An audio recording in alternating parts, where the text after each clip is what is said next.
Sa game na to, amateur na naman ang ating nakalaban at matik. Mga galit yan. Chinek ko yung profile nila, gamer pack yung squad nung dalawa at hindi ko alam yung iba. Siguro nakapilot kaya nagyayabang. Comment nyo sa baba guys kung kilala nyo yung mga to. Sobrang yabang nung Ling, diba? Tingnan nyo yung gagawin niya dito. Laptop yung Ling dito. Pasans sana pasans. Kaso parang yung Gusion kahapon, low IQ. Tingnan nyo, kinumpleto yung Blades blind spot. Pero yun nga, lahat ng turtle tuwing makukuha nila nauubos kami. Kaya sila nagyayabang. Pero dito sa Lord, akin siyang naretrihan. Pahiya si tropa. At talagang sobrang daming nangyari sa game na to. Meron pang segue. Panoodin nyo hanggang dulo guys. Sobrang ganda. Teka, baka kilala mo lang ako at lagi kang nanonood pero hindi ka pala nakafollow sa page. I-follow mo na yan. Isa lang At kung gusto mo namang magpapilot ng ML account, mag-PM ka lang, nagre-reply ako. At syempre, may bayad yon. Kahit hanggang anong rank, pwede mo ipapilot. Kahit anong hero, pwede mong ipaspam. Basta may additional payment pag magpapaspam kayo ng hero. At alam nyo naman, nakapag trash talker yung kalaban, eto yung mga laban na hindi ko sinusukuan. At talaga namang, yung laban na to ay inyo na namang magugustuhan. Kaya naman, nandito na tayo sa bakbakan ng limahan. Digmaan na! Dumako na tayo dito sa first turtle. Hindi pa level 4 yung Minotaur nila. Kaya kailangan namin i-rush to. Ang problema na pwestuhan tayo ng Terizla. Pati ng Eve. Bibigyan yata ako. Tamang abang lang si tropa ng tamang tiyempo. At ulti flicker na nga ang binitaw. Yung Eve bumubelo na rin. Buti na Petri pa ng kadita. At yung turtle aming nakuha. At eto na nga yung nakakatawang ginawa ng Ling. Hindi man ako nakatakas dito pero last trip pa rin yung ginawa niya. At kung pinatay niya na ako dun sa loob guys, pwede pa siyang naka-out kasi yung first kill niya ginamit niya pang habol, di ba? Natawa tuloy yung kadita namin kahit sino naman guys matatawa dun. Tapos dito wala namang tumatrash talk sa kanila guys. Bigla na lang nagsalita yung Ling na Kapitan Panot. Nasaan ka? Siguro nahiya din siya sa ginawa niya. Tumrash talk na lang si tropa. Baka isipin nyo guys, kami yung nauunang tumatrash talk kaya ganyan yung mga nakakalaban namin Hindi guys, talagang may galit sa akin yung mga amateur. Hindi ko lang talaga alam kung bakit halos lahat sila guys galit sa akin. May mga kaibigan naman akong amateur. Hindi ko lang alam kung bakit yung mga to nagagalit. Siguro gawa ng inggit. Yung mga trash talk ko naman guys, for fun lang. Pampainit ba? Pero siguro din nayayabangan sila kasi medyo may angas naman talaga yung mga content na ina-upload ko. Pati yung caption sa mga battle post ko. Basta papalagan lang natin sila ng papalagan guys. At malapit naman ako mag-aral. Matatapos na rin tong content natin every 2 PM. At babalik tayo sa 1 game per day tuwing 9 PM. At mabalik tayo sa game. Naramdaman siguro nung Minotaur na nakakalamang na sila. Kaya tumrush talk na si tropa. Sapak-sapakin ko kaya mukha mo, sabi niya. Katapak mo naman, bossing! Nagwawala na nga si Complete Blades dito. Naka-double kill na naman at 6-6 na yung score. Kulang kaming dalawa sa turtle na to. Pero papalag pa rin kami kasi ako ay may retry. Mapapa-ulti flicker yung Minotaur at edit yung kanilang bibigyan. Pero papalag pa rin to at grabe yung life steal niya kasi makukuha ng Minotaur yung turtle doon at overstay na yan. Kaya nag-out na ako.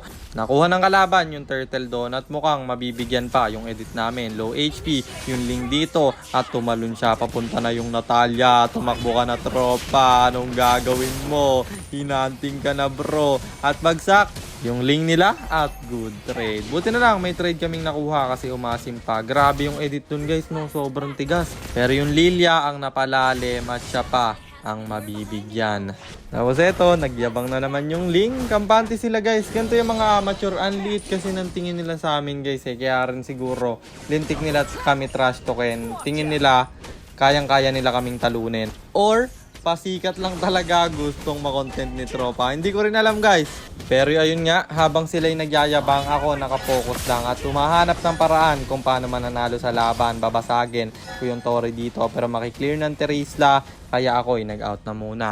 At may Lord na up, kaya finlow ko yung gitna. Kita ko rin naman lahat ng mga kalaban, kaya hindi ako magagank dyan. At tamang clear lang, pressure. Pag nauna ka kasing mag-clear sa mid, mas mauuna kayong makapwesto sa Lord. Kasi kailangan pa i-clear yan ang kalaban, pero napupull na ng kampi ko. Yung Lord dito, sinisimulan na, pero yung Terizla masyadong masakit.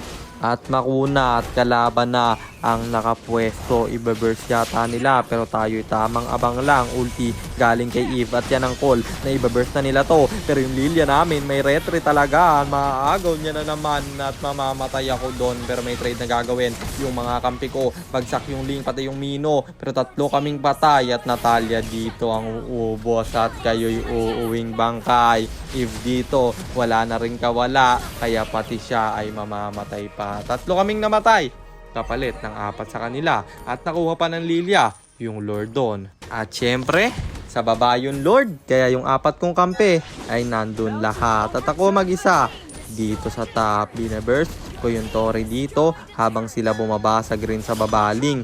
Ang nag-react sa akin, kaya mo ba ako boy? Mukhang kaya niya nga ako, napalalim yata tayo kaya ipapalag ko na lang. Ang problema may Terisla na nag-ulti flicker pa at ako'y mabibigyan doon. Natalia, gusto kong ibawi pero siya'y nagkamali at hahabulin ng Terisla. Dalawa kaming namatay doon. Error ko yun. Masyado ako napalalim guys. Pero kaya ko naman yung link kung wala lang Terisla. At okay na yon, ubos naman na yung second tower nila.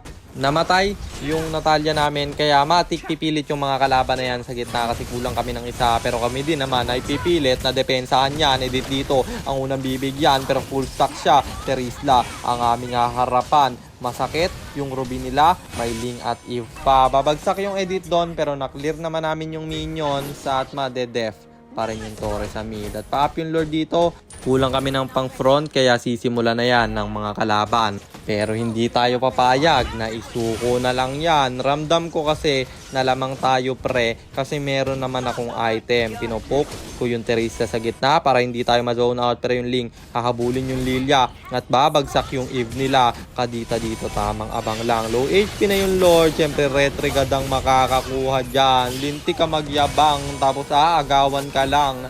Hahabulin niya ako, mamamatay ako doon pero yung pagkaagaw ko ng Lord na yon ay momentum para sa amin. Namatay pa yung Terisla at bagsak pati yung Ling nila. At babawi na nga sana ako ng trash talk dito pero napag-isip-isip ko na hindi pa tapos yung laban at alam naman natin na kinakarma yung mga nagyayabang. Pero hindi pa pala tapos yung laban kasi yung Ruby dito mag-flicker pa. Di niya aabutan yung Natalia kasi makaka-out pa at siya pa nga yung namatay doon. Tatlo yung patay sa kalaban, sa amin tatlo rin pero yung Lord kami ang makakakuha. Yung Lord nasa baba kaya dito ako sa top pero dedepensa ng Ruby at alam naman natin na hindi ko kaya dyan pre kaya dito na lang ako sa gitna.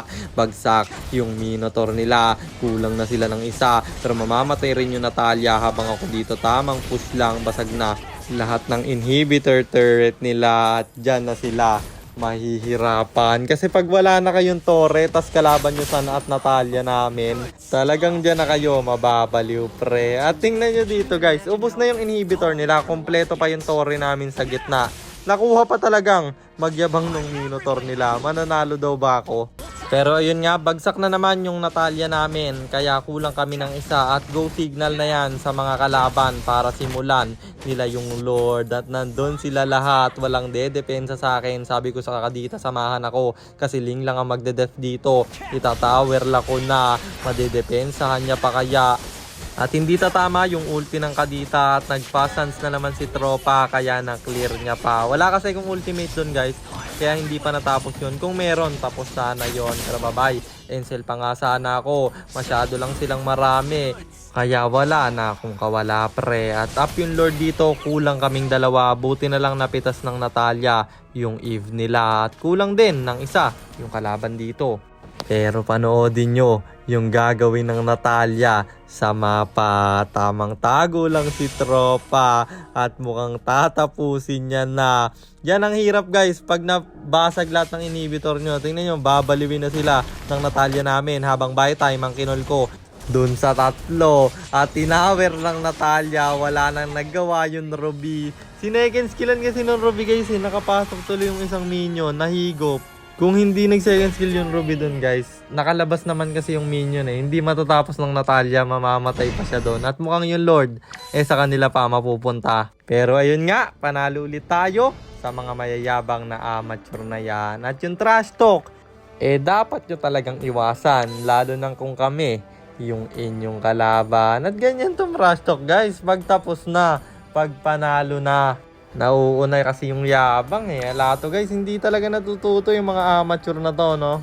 Pero yun nga, sana nag-enjoy kayo at meron kayong natutunan sa content natin na to. At kung meron man, paki-follow lang yung page guys and i-subscribe nyo na rin yung YouTube channel natin. At panoodin nyo yung mga videos doon, malaking tulong sa akin yun.